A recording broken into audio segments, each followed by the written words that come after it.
I have a warrant that's been issued under the Police Powers and Responsibilities Act to search this dwelling. An 8-year-old child dying in the way that we allege that she did is very traumatic. Time now is 6:37 on the 5th of July 2022. We're now placing under arrest for murder.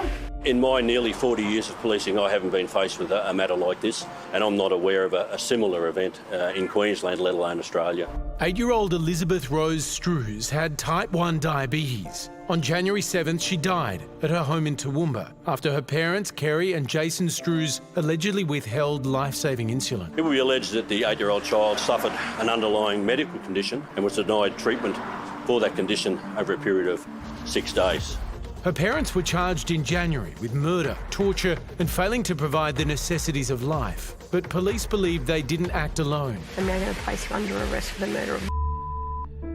An extensive investigation led to yesterday's arrests. 12 members of a fringe religious group that Elizabeth's parents also belong to. They had, I would suggest, some differing views in relation to quite a number of things. The group allegedly prayed to God to heal Elizabeth while she lay dying. And they were out in there talking and singing with guitars and music and stuff like that. Didn't think anything of it. It's alleged paramedics were not called until 5:30 the night after Elizabeth died. All the 12 persons arrested were aware of the child's condition, were present during the course of those 6 days and did not take any steps to provide medical assistance to the child. 10 News First reporter Chris Campey joins us now. Chris, you were in court today. What happened? Well, Georgie, these dozen people all charged with murder who were picked up in those dawn raids yesterday all had to have their matters mentioned in court today. There were so many of them that they can't all fit in the watch house here at Toowoomba, so they were spread across lockups across the Downs. Most of them didn't have much to say on the video link today. About 10 of them simply asked if they'd sought the advice of a lawyer, said no. Did they want a lawyer? They also said no. Two that were vocal were the group's leader, Brendan Stevens, 60 years old. He protested his innocence and asked why they were in custody in the first place and that they should be released as they have been free for 6 months. He has children to get back to. The youngest of the group, 19-year-old Zachary Strews, is Elizabeth's brother. He also said he was innocent. He couldn't understand why they were in custody. The matter was mostly procedural because they just tabled the matter for later on in the month as police and the prosecution continue to gather evidence. So they'll be staying in custody for a while. Chris, how much do we know about this religious group?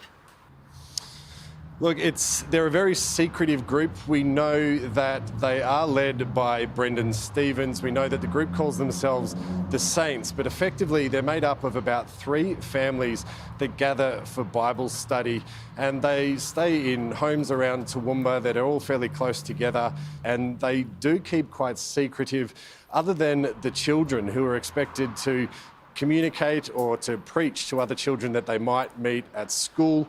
However, they're also encouraged not to take on any further education. They're studiers of the King James Bible, so women are expected to stay home, tend to the younger ones and cook meals and clean. They're all expected to stay within those family groups, marry into the church effectively and keep very much to themselves. Chris, Mitch here, such a sad situation. What happens next?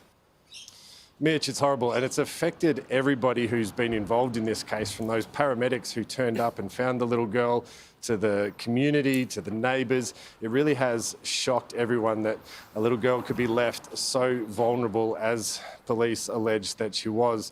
For now, 14 people will remain in custody for at least the next 2 months, so no one will be getting bail. They'll all remain behind bars until this case returns to court, probably at the end of August into September. It's a grim update, but we appreciate your time. Thanks, Chris.